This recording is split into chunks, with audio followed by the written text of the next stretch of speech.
Oh my goodness. Hi, Norm. Hi, how are you? I'm great. It's so good to see your amazing, beautiful, smiley energy face. I just love being around you because your positivity, it just shines through the screen, through everything. And it's just really great to get to spend a few minutes here with you since we're going to keep this one kind of short and sweet. What we're doing right now, Norm, is we're about to make an announcement of something that nobody knows yet. Are you ready What? for this announcement, I'm guys? where I'm ready. Okay, Norm is coming to China Magic, Yes. which is the biggest deal ever, and we're about to explain why. So, my favorite thing in the whole world is connecting with brilliant people, being able to bring them together, and through that collective brain power and contribution, magical things happen. Norm, you happen to be one of my faves. I met you when you had done your first presentation at an Amazon event, and Yes. that was many years ago. And you were talking about brand in a way that nobody was talking about it at the time. And I could really tell that you were the real thing, full of knowledge, tons of experience, but also full of heart, which is my absolute favorite combo in this entire world. So, would you mind telling the world a bit about you and your background? Oh boy. Reader's Digest, here we come. Okay. All right. So, first of all, I go back. I'm an old guy with a beard, as you can tell, and started this journey actually in high school. I started as an entrepreneur with four other guys, or three other guys, with a rock promotion business. But, anyways, fast forward, paid some of my way through college with a video company, then ended up just getting into the not the e-com business, but the promotional marketing business. And I think the biggest thing that I've done back then, it was a hyper growth company, and we had to figure out what was going on because we had so much stress and so much pressure. The company was about to fall apart, even though it was really, really successful. So I learned two things. First of all, systems and automation through Michael Gerber and the academy, the eMyth Academy. So it wasn't the book; it was the academy. And then I also learned about vertical integration and how you can control companies, buying your competition, or buying companies that would help you along the way. So for us, promo business was embroidery screen. We bought a courier company. We bought a fulfillment center, and we started doing things differently and perception. So this is where it all started, Athena, was we had to sell a coffee cup or a t-shirt. Everybody else was selling for the exact same price. And we had to figure out how we can do it, how we could do it better. So the first thing we did, come up with a tagline, on time, every time, exactly as you ordered it, and then repackaged everything, paid like we started dealing with Fortune fives, and they paid through the nose for it. We were making tons of money, but we made sure that we stuck to that. So just going forward, got into e-commerce back in the 90s through a Fortune 500 company, and then other Fortune 5 saw it. Other people started reaching out, started growing from there, which led into SEO. My father contacted me and said, and we were already sourcing in China back in the 90s. And my father came up to me and said, "Hey, if you're interested, let's start this import export business, and it's going to start in Auburn, Maine." But ended up we bought two factories in Taiwan, and then we started getting into business and specialty packaging. Anyways, like I told you, this is Reader's Digest. Then we got to know that business really well. We ended up selling the business, and then I got into some other things for a while. It was all over. I got into an incubator in Tampa, and had about 7 or 8 really cool tech projects that were on the go, and ended up. A friend called me and said, "Hey, you want to come to an Amazon thing?" It was ASM3, I believe, and went out there. I overheard a doctor talking to somebody, a group of people, saying that they rather stick to what they were doing.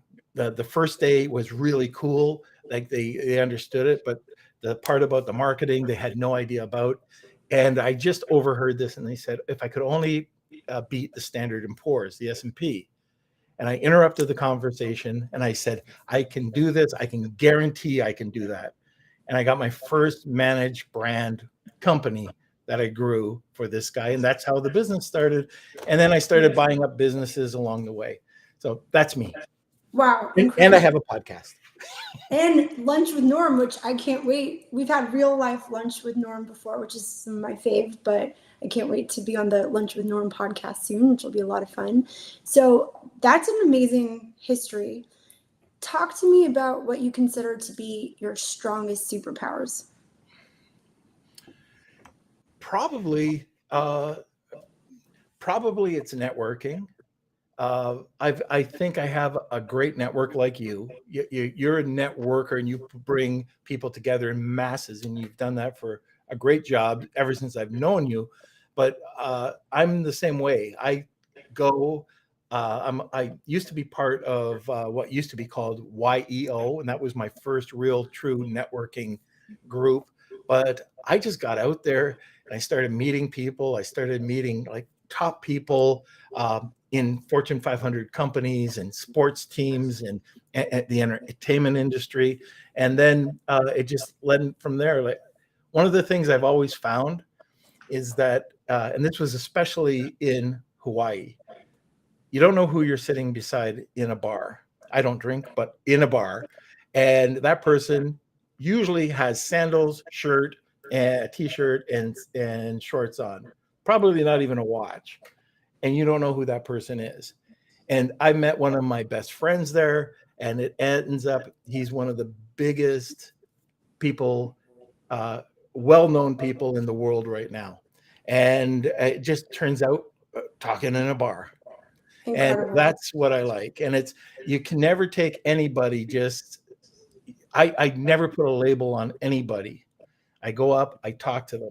I know when we were buying our courier company, we went into a Chevrolet or a Chrysler dealer, and we were always in suits talking back in the day to our customers, but we'd always just hang out casual, t-shirts and jeans.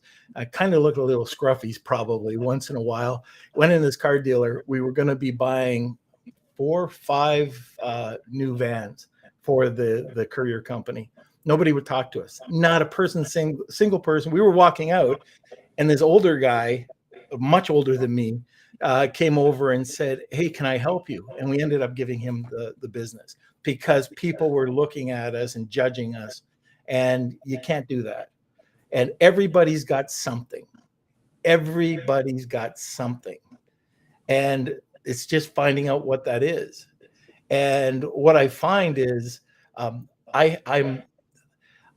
in the.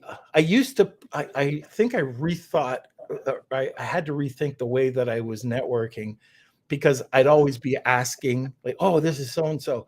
Oh, you have." And now I turned it around, and I have a 100% give to get. So I don't care if people ask me questions. I try not to approach that way. I give free content. I give like you'll never hear me on the show talk about what I do, or for the most part, what I do. We don't pitch. We don't pitch in my presentations. You saw at your workshops. I don't pitch. You came up to me and said pitch. So, Right. but I just think that's probably my biggest superpower. Plus, I know a lot of stuff. I Yeah. know I got although I went to college, I dropped out of college my last semester. The, but but anyways, I have street smart. And Yes. I've done it all. I have been kicked between the legs harder than most people. I've had to get up several times, and had major failures, major failures.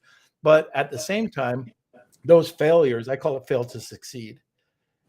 I learned from it, and that's where I think I can teach people. And because I have a wide variety of knowledge in the not only e-com, Amazon, but content marketing on the logistical and sourcing side. I've been doing it since the '90s. So Totally. yeah, just people ask questions, and hopefully, if I don't know the answer, I fake it. No, I'll just pass it on to somebody. I love that.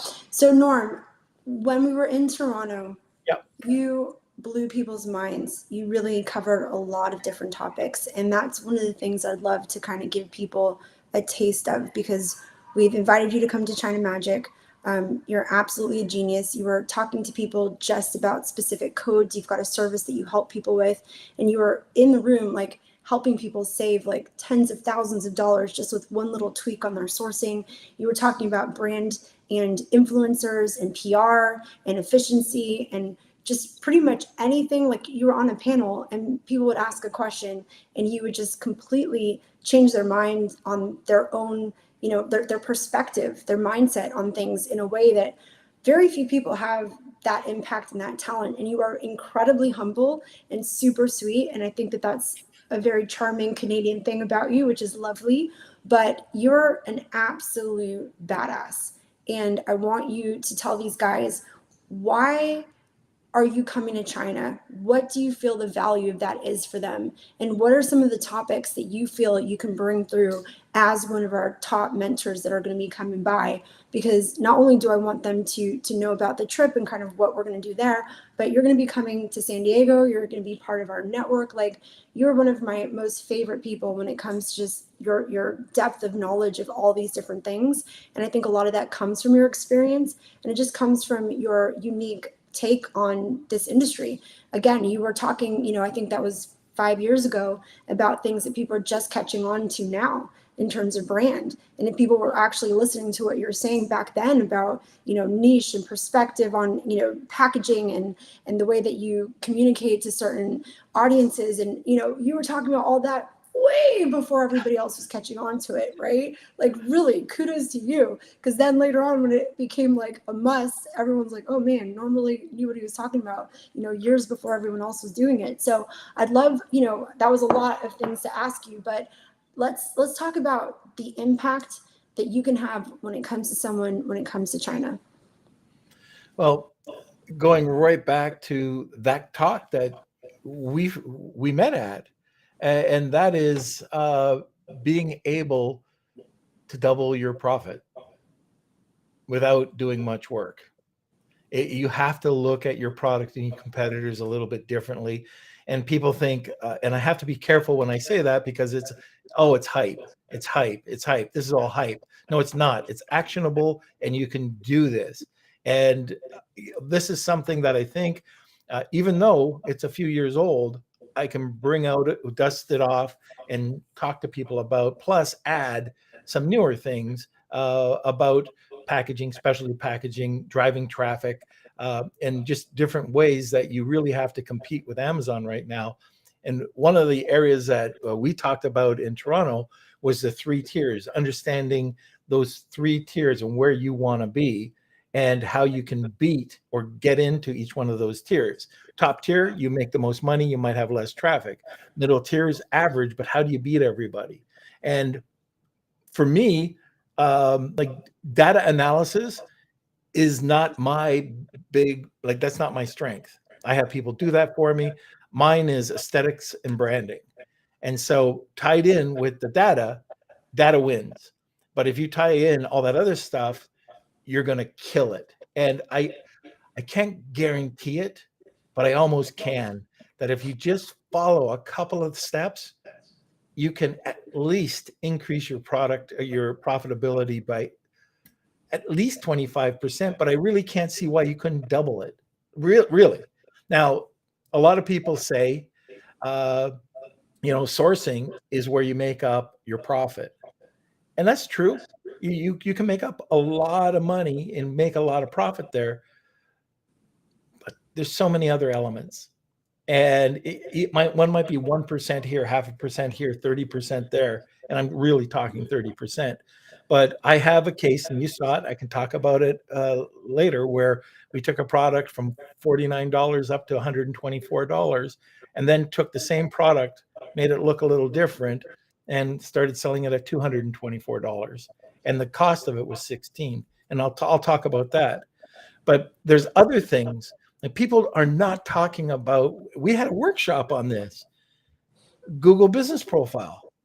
People are not doing it. 1.01% of brands are using Google Business Profile, and it is your best friend. period.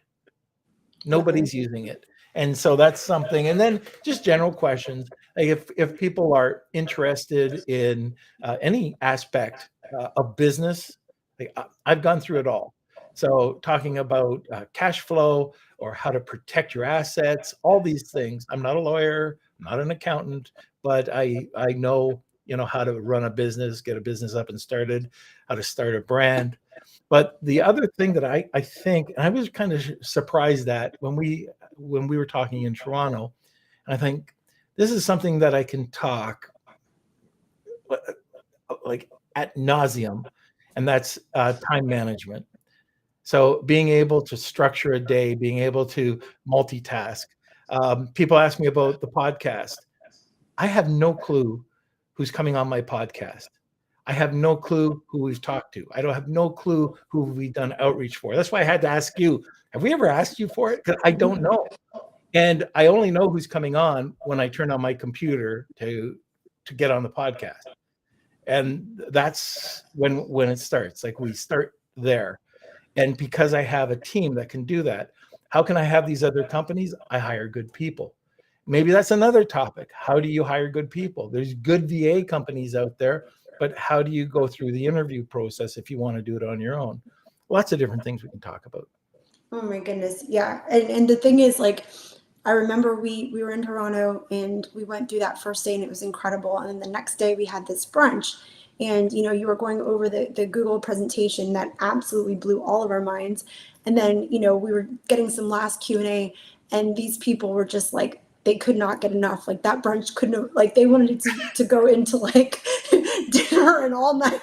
Like they would have had you there forever just because you were just that brilliant. And it was so nice to see just the impact that you've had. I mean, we've had such amazing feedback. So it really is an honor that you're willing to go all the way to China for us. And China Magic is such an iconic event. It has so much history, and it's really where we figured out so much about, our guys, like learning about, what they needed and how mentorship can really fast forward their business. Like I didn't understand the power of that until we went to China and we actually had a whole 10 days, right? Because even our events, which are longer and we do a lot of hands-on workshopping, you're still not together for 10 days in a foreign location, right?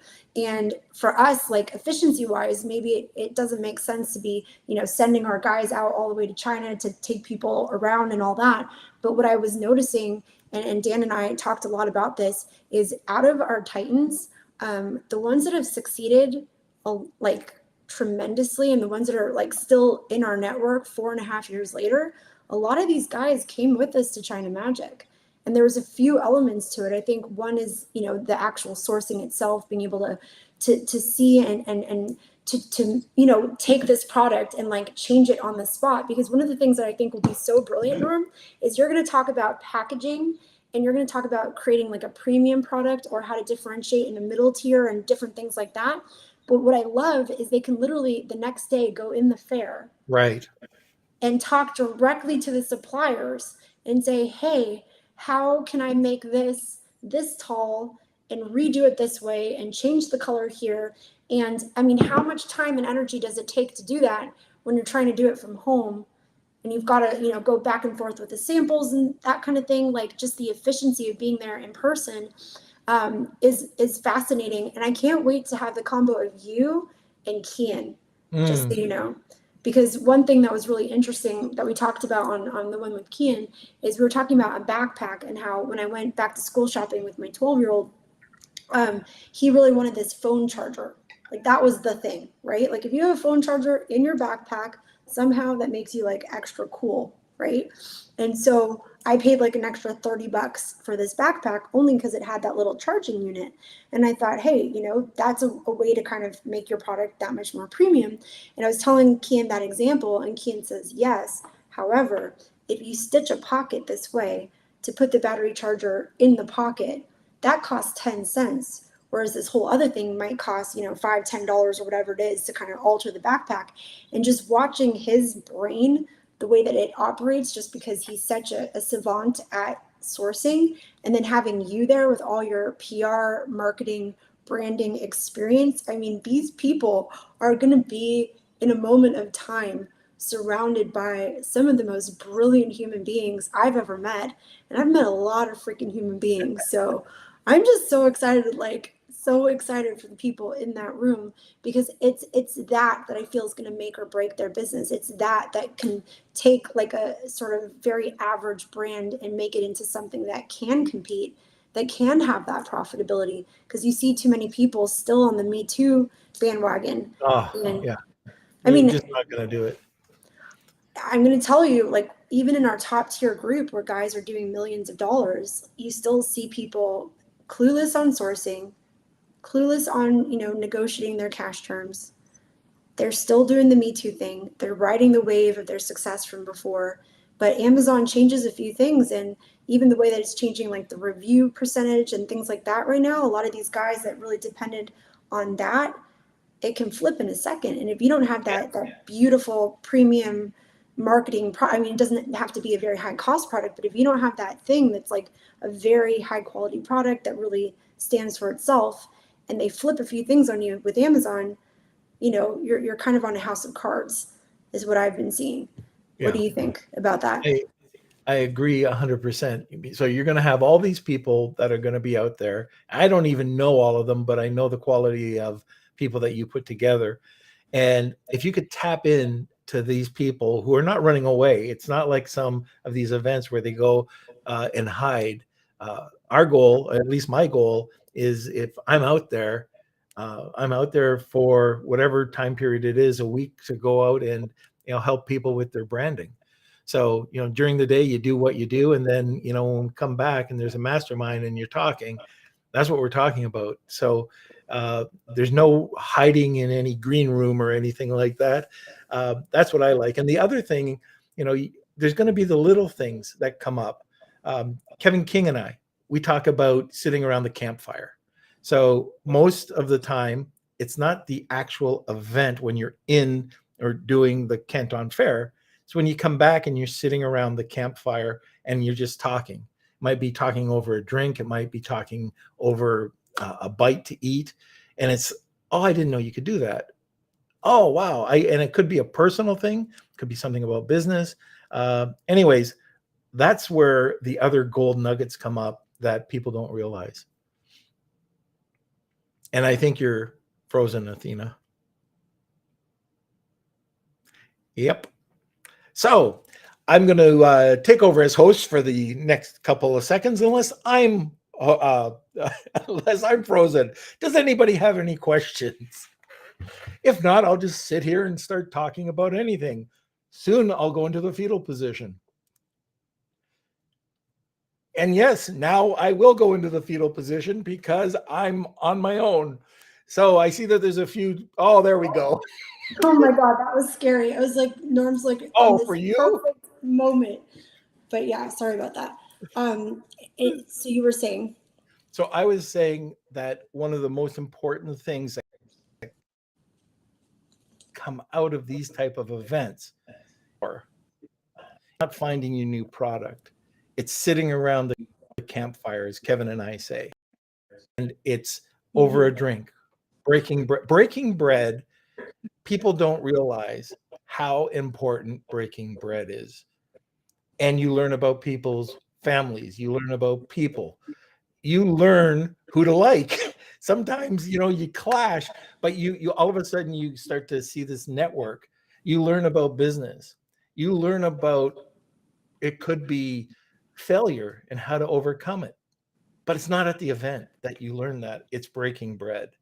And that's where, when you have an event like this and you're coming back and you're having drinks or you're having a workshop, that's all breaking bread. That's worth 10 times the amount of the cost of the trip. I agree 1,000,000%. I love that so much. And what's interesting is I also see that with the suppliers. Oh, definitely. Yeah, and sometimes people have a disconnect when it comes to like building relationships with suppliers.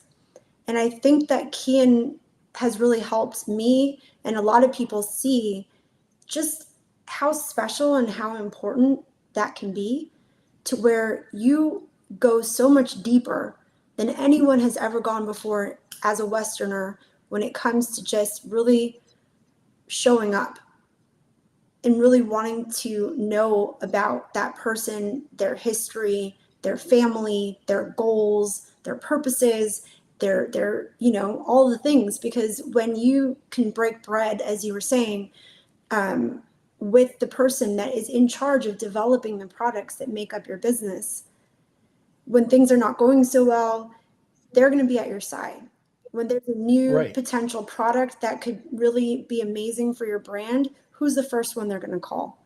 And if there's some competitor trying to come in and do something similar, what is their reaction going to be to that? And the stories that we have of people who have really actual full relationships, partnerships with their suppliers, it's night and day. And when we're dealing with products, like, it's so funny, the disconnect. Like, you're in the product industry, you're creating products that then serve an audience, that they then receive the product, they have to like that product. I mean, this is sort of what we're doing, right?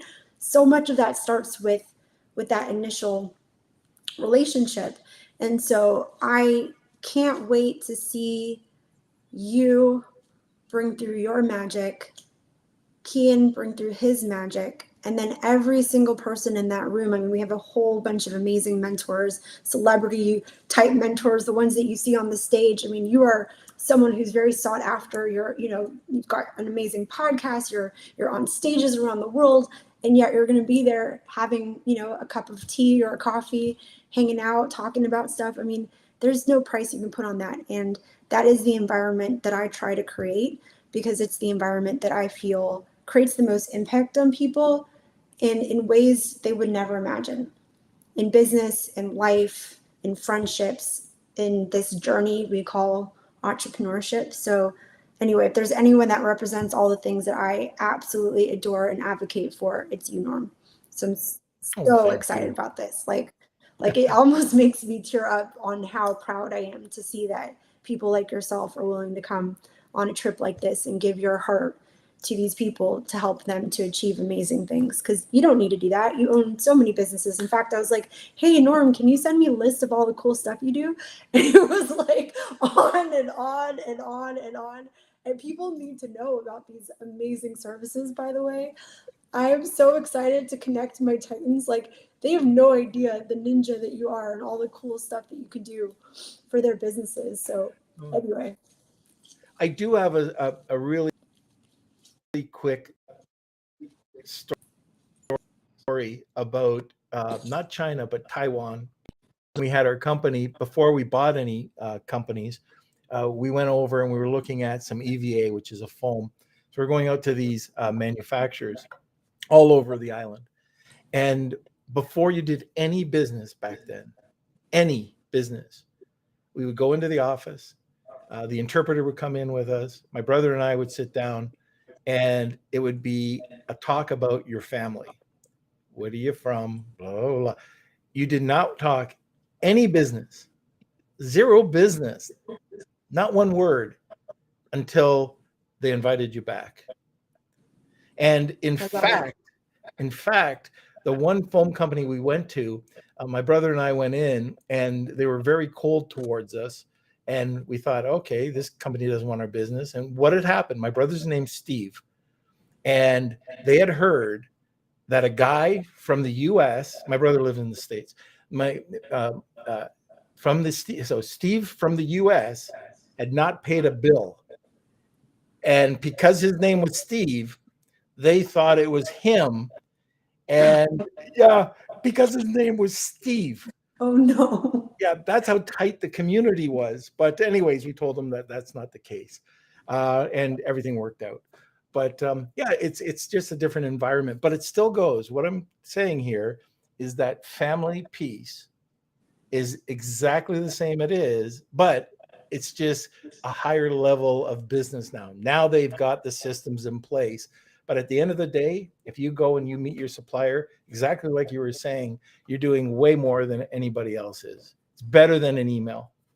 100%. I love that so much. And the amount of wild, fun stories we have Yeah. in China where we get invited to these things, and one time we were invited by the governor to come and do a presentation for a whole bunch of factory owners. So it was us Amazon crazies and then just an ocean of these guys who own factories. And they didn't tell us we were doing this presentation until we showed up. And so Dan and I were like putting this thing together, like literally on the spot. Like I was using my phone to tether, so his laptop. And then it was so wild. And but we got up there and they loved it. They just loved to hear what we needed, and how we could be served better in terms of, our businesses. And then it was so funny because we did karaoke in a room of like 300 people, and I can't sing to save my life. So thank God we have Samantha Elkin, who's an actress, and she started doing Backstreet Boys, and the entire place went wild. And then, it was just like this really fun adventure, and we were all, having toasts, and it's just so amazing. You never know who you're going to meet and what's going to happen. But like by the end of it, like they just loved us, and so many people connected with great suppliers in that moment. And I don't know, just the stories and the adventures that we've had. So I really believe that like, if you want to do something right, you need to go all in, and you need to give it that passion and that excitement, and try to be as professional as you can about things. And I really feel like if you want to play the long game when it comes to Amazon, you've got to do a lot of the things that you're so much of an advocate, having those systems in place, having, your branding in place, like really knowing all these things. But sourcing to me is just such a huge part of it. And to be fair, I wasn't even talking much about it before during COVID because I didn't want to upset people. But there was like a good, year and a half, 2 years where we weren't able to do that. And it shows. Like it really shows. And when people went back in April, oh my gosh, like we ourselves went for our brands and we were able to negotiate some things that we did not accomplish. And we're really good at this. Like we know about this stuff. We teach this stuff, right? And we still couldn't get to a place of, what we wanted until we went there and we broke bread and we did it genuinely. And by the end of it, it was just so awesome. So anyway, I adore you and can interview for like the entire year and afternoon and the rest of our lives because you're that brilliant. But we'll save this magical brain of yours for a later time. I want to interview you. I'm going to be doing my podcast. So I want to do Breakthrough with Athena and get like deeper into all these cool history of the man behind the beard. I think that's what we're going to call it. The man behind the beard. The man behind the beard. I think that's the title. So that's either Gandalf, the Travelocity gnome, Santa sometimes. Well, I just can't wait to expose people to all of this magical stuff. So again, thank you for being a part of our lives, our world, and just, sharing. Let me ask you a question, Norm. I've actually never asked you this.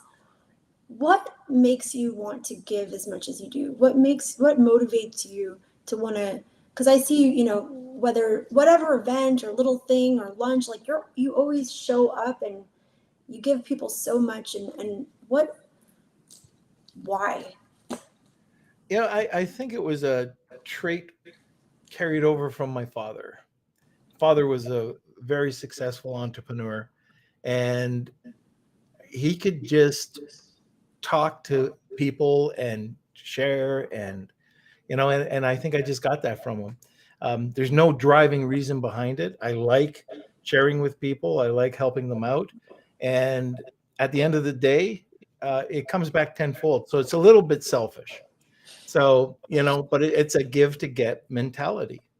And I think a lot of entrepreneurs have to do that. There's a lot of learning that should be done. And part of it is if you give, it always comes back. And mysteriously, it always comes back somewhere, somehow.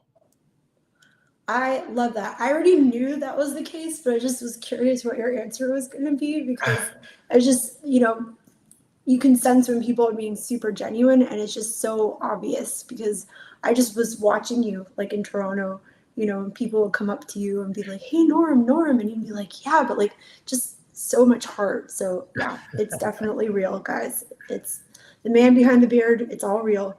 So anyway, thank you again, my darling. It is our huge honor to have you come into China. It's a big announcement. Nobody knew this until our little live just now.